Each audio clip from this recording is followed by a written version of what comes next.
Dear friends, Jharkhand RS classes में आप लोगों का बहुत बहुत स्वागत और बहुत बहुत अभिनंदन। तो आज हम लोग बायोलॉजी के एक महत्वपूर्ण टॉपिक को समझेंगे, है ना। सेल यानी कि कोशिका के बारे में समझेंगे, कोशिका क्या है। और ये एक काफी इंपॉर्टेंट सेक्शन है जिससे एग्जाम में क्वेश्चंस देखने को मिलता ही मिलता है। ठीक है, बहुत ही इंपॉर्टेंट सेक्शन। चलिए देखते हैं इसे, इसके हर एक चीज को समझेंगे, इसके हर एक बिंदु पे चर्चा हम लोग करेंगे। आइए देखते हैं। तो हमारा आज का टॉपिक है कोशिका। कोशिका, इसे हम लोग सेल कहते हैं। ठीक है, सबसे पहली बात की कोशिका है क्या। तो कोशिका के बारे में यदि हम बात करें तो जीव की यानी कि सजीवों की सूक्ष्मतम इकाई। ठीक है, आप इसे इकाई के रूप में देखते हैं। ठीक है, सूक्ष्मतम इकाई, अंग नहीं बोलेंगे। कभी कभी आपको यंग भी दे दिया जाता है जिससे, है ना, कंफ्यूजन होता है। तो इसमें क्या बोलेंगे, सबसे छोटी इकाई। ठीक है, शरीर की यानी कि सजीवों की सबसे छोटी इकाई क्या होती है, कोशिका कहलाती है। जिस प्रकार से हम बात करें, यदि एक मकान या बिल्डिंग जो बना होता है वो ईंटों के कॉम्बिनेशन, ईंटों के जोड़ने से इस तरह से, ठीक है, देखिए इस तरह से बना होता है ना। कुछ इस प्रकार से दीवार का जो कंस्ट्रक्शन होता है बिल्डिंग का, है ना, देख पा रहे होंगे। तो इसी तरह से हमारे जो शरीर है, ठीक है, हालांकि आप इसे देख भी सकते हैं। ठीक है, इलेक्ट्रॉन माइक्रोस्कोप से यदि यहाँ आप स्क्रैच कर दें कोई भी पार्ट्स में, बॉडी के किसी भी पार्ट्स में आप इलेक्ट्रॉन माइक्रोस्कोप से देखेंगे तो कुछ इस तरह से अरेंजमेंट दिखाई देगा, है ना। और वही होता है आपका कोशिका। समझ में आया। तो जिस तरह से हमारा जो बिल्डिंग है वो छोटी छोटी ईंटों से मिलकर बना होता है और ईंट जो है सूक्ष्मतम इकाई कहलाता है किसी बिल्डिंग के लिए, उसी तरह से कोशिका जो हमारे शरीर की सबसे छोटी इकाई। सबसे पहले हम बात करते हैं इसकी, इसका जो अध्ययन होता है, कोशिका के अध्ययन को हम लोग साइटोलॉजी कहेंगे। कोशिका के अध्ययन को क्या कहेंगे, अध्ययन को हम लोग बोलेंगे साइटोलॉजी। ठीक है, साइटोलॉजी कहेंगे। ठीक है, कोशिका विज्ञान कहेंगे। इसकी खोज की यदि हम चर्चा करें, खोज की बात करें तो 1665 में रॉबर्ट हुक ने, ठीक है, ब्रिटेन के एक वैज्ञानिक थे, है ना, तो उन्होंने इसकी खोज की थी 1665 ईस्वी में। वो एक सूक्ष्मदर्शी, साधारण सिंपल से सूक्ष्मदर्शी था, उसी से इन्होंने कहाँ देखा था, तो पेड़ के छाल में, के कॉर्क में इन्होंने देखा था। और ये निर्जीव कोशिका था। ठीक है, क्या था, डेड सेल था, निर्जीव कोशिका था। और इन्होंने जब अपनी सूक्ष्मदर्शी से देखा, ठीक है, तो उसमें क्या दिखाई दिया उनको, एक अरेंजमेंट दिखाई दिया मधुमक्खी की छत्ते की तरह। ठीक है, और वो जो उसको जो उनको जो दिखाई पड़ा तो कोसा की तरह, इस तरह से अब सटा सटा, है ना, ये कोसा ही, इसका नाम क्या दिया उन्होंने, कोशा। और इस प्रकोष्ठ और इसी को उन्होंने सेल कह दिया। ठीक है, क्या कह दिया, कोशिका कह दिया। तो कुछ इस तरह से उनको दिखाई पड़ा। और वो किसमें, कॉर्क में। कॉर्क में जैसे आपका ये स्पेनिश जो आपका एक पेड़ है, तो ओक का पेड़, स्पेनिश ओक का पेड़, उसी के छाल में इन्होंने अध्ययन किया था। ठीक है, और इस तरह की उन्हें संरचना दिखाई दिया था मधुमक्खी की छत्ते की तरह, जिसे उन्होंने कोशा नाम दिया था। क्या नाम दिया था, कोशा। चलिए आगे चलते हैं। उसके बाद यदि हम और आगे बात करें तो इसके सिद्धांत किन्होंने प्रस्तुत किया था।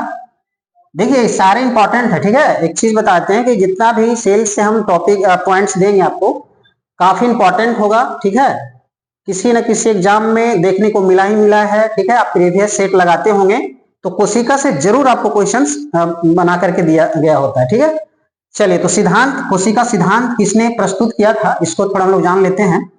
तो ये थे स्लाइडेन और स्वान। ठीक है, ये वनस्पति वैज्ञानिक थे और ये जीव वैज्ञानिक थे। ठीक है, इन्होंने दिया था और ये जर्मन के रहने वाले थे। इन्होंने सिद्धांत में क्या बताया जान लेते हैं। ठीक है, और इन्होंने सिद्धांत दिया था 1839 को। 1839 को सिद्धांत में क्या बताया था पहले समझ लेते हैं। इन्होंने बताया कि सभी जीव जो है, ठीक है, एक या बहु कोशिका से बना होता है, एक या बहु कोशिका से मिलकर, ठीक है ना, बना होता है। ये सिद्धांत था पहला। दूसरा सिद्धांत इन्होंने दिया था इन्होंने कि कोशिका जो है संरचनात्मक और कार्यात्मक इकाई है, संरचनात्मक और कार्यात्मक। ठीक है, कार्यात्मक इकाई है। ठीक है, इसको नोट डाउन करते जाइएगा आप लोग। ठीक है, अक्सर हमेशा क्या कीजिएगा, जब भी आप वीडियो देख रहे होते हैं तो पेन और कॉपी जो है हाथों में होना चाहिए। ठीक है, ताकि आप चीजों को नोट कर पाए। चलिए, तो कोई ये क्या था, ये कोशिका क्या है, संरचनात्मक, और कोशिका क्या है, तो संरचनात्मक और कार्यात्मक इकाई। अब क्या होता है, ये दो सिद्धांत इन्होंने प्रस्तुत किया, लेकिन जब तीसरा सिद्धांत 1855 में विर्चाउ ने दिया था, विर्चाउ ने दिया था, और ये तीसरा सिद्धांत जोड़ा गया, और वो सिद्धांत था प्रत्येक कोशिका का जो निर्माण होता है, प्रत्येक कोशिका का निर्माण पूर्ववर्ती कोशिका से होता है, पूर्ववर्ती कोशिका से होता है। कहने का मतलब है कि एक कोशिका विभाजन से संबंधित बात बताया था इन्होंने, और जो कोशिका बनता है वो पहले वाली कोशिका से विभाजित होकर नई कोशिका का निर्माण होता है। तो हम लोगों ने सिद्धांत को देखा। अब थोड़ा सा बात करते हैं, एक और इसमें आता है कि इन्होंने तो जैसे ये जो आपका 1665 में रॉबर्ट कोच ने जो खोजा था, रॉबर्ट हुक ने कोशिका की खोज की थी, निर्जीव कोशिका की। अब हम बात करते हैं कि सजीव कोशिका की खोज किसने की थी, उसमें पे भी हम लोग चर्चा कर लेते हैं। और सजीव कोशिका की जो खोज की थी, सजीव कोशिका की यदि बात करें तो एक बहुत ही फेमस नाम है एंटोन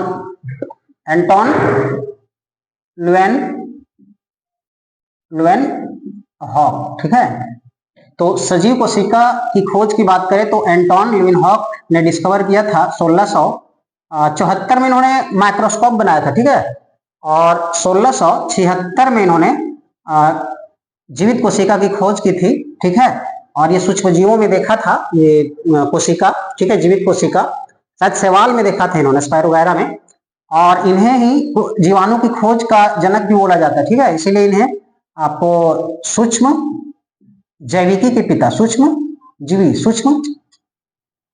जैविकी के पिता, ठीक है, कहे जाते हैं। कौन, तो आपका एंटोन ल्यूवेनहॉक, कुछ इस तरह से नाम है। ठीक है, आप देख लेंगे, सूक्ष्म जैविकी के पिता कहे जाते हैं। ठीक है, तो 1674 में इन्होंने इलेक्ट्रॉन माइक्रोस्कोप की डिस्कवर किया था, और 1676 में फिर वो उन्होंने उस सूक्ष्मदर्शी से फिर इन्होंने देखा था।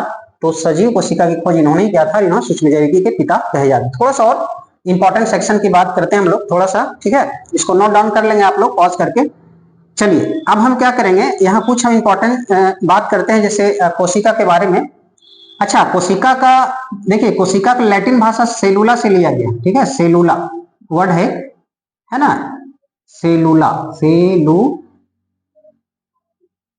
शायद इसी से लैटिन वर्ड है, इसी से इसका नाम लिया गया है, रखा गया है। ठीक है, चलिए, तो अब सबसे पहली बात कि सबसे कोशिका का जो आकार है, थोड़ा आकार पे हम बात कर लेते हैं। तो इसका जो आकार होता है, तो ये आप साइज की बात करते हैं तो आकार इसका किसी भी आकार, जैसे मान लेते हैं अंडाकार हो गया है ना, अंडाकार। ठीक है, बेलनाकार, बहुभुज भी होता है। ठीक है, उभयअवतल, ठीक है, उभयअवतल, इस तरह के शेप देखने को मिलते हैं, है ना।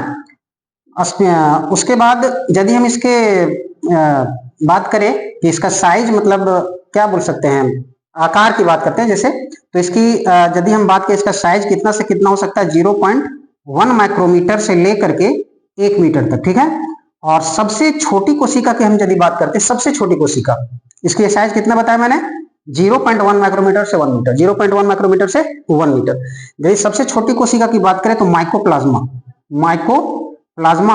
की कोशिका सबसे छोटी होती। ठीक है, आपसे पूछ लिया जाए यदि कि सबसे छोटी कोशिका माइकोप्लाज्मा, इसी को शायद ब्लू ग्रीन एल्गी भी कहते हैं ना, ब्लू ग्रीन एल्गी, तो माइकोप्लाज्मा की कोशिका सबसे छोटी होती है। सबसे बड़ी कोशिका की यदि हम बात करते हैं, सबसे बड़ी, तो सबसे बड़ी कोशिका आपका शुतुरमुर्ग का अंडा। ठीक है, और इसका जो लंबाई है 15 सेंटीमीटर होगा लेंथ, और इसका जो चौड़ाई है वो होगा 13 सेंटीमीटर। ठीक है, ये सब जो इंपॉर्टेंट चीजें हैं आप लिखते जाइएगा, है ना, काफी इंपॉर्टेंट है।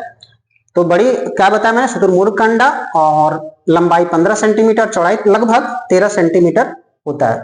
उसके बाद यदि हम बोले कि जीवों में सबसे छोटी कोशिका, तो आप कहेंगे जैसे मनुष्य में, ठीक है, मनुष्य में सबसे छोटी कोशिका स्पर्म है, यानी कि शुक्राणु, ठीक है, शुक्राणु छोटी हो गया, सबसे छोटी, ठीक है, सबसे छोटी कोशिका की बात करें तो शुक्राणु, और सबसे बड़ी कोशिका करें ह्यूमन बींग्स में, मानव जाति में, तो वो है अंडाणु, अंडाणु, ठीक है। लेकिन एक चीज और यहां कंफ्यूजन पैदा इस बात का होता है कि आपसे पूछ देगा लंबी कोशिका कौन है ह्यूमन बींग्स में, तो लंबी जो होगा, थोड़ा समझिएगा, लंबी और बड़ी में अंतर है ना।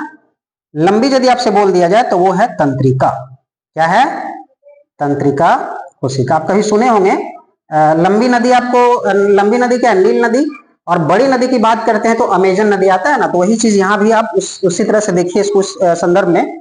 तो जो बड़ी कोशिका है ह्यूमन बींग्स का, वो अंडाणु होगा, जो कि महिला में पाया जाता है अंडाणु, ठीक है, और ये लंबी जो होगा तंत्रिका कोशिका होगा, और छोटी होगा शुक्राणु, ठीक है। तो ये हम लोगों ने कोशिका से संबंधित जितने भी इंपॉर्टेंट फैक्ट थे हम लोगों ने समझा, और आने वाले वीडियो में मैं कोशिका के जितने भी कोशिकांग है, ठीक है, वीडियो बाय वीडियो आपको प्रोवाइड करवाते जाएंगे। कोशिकांग का मतलब उसमें माइटोकॉन्ड्रिया, राइबोसोम वगैरह वगैरह जो भी है, उसके गुणों को हम लोग समझेंगे, उसकी विशेषता को जानेंगे, ठीक है। तब तक के लिए धन्यवाद।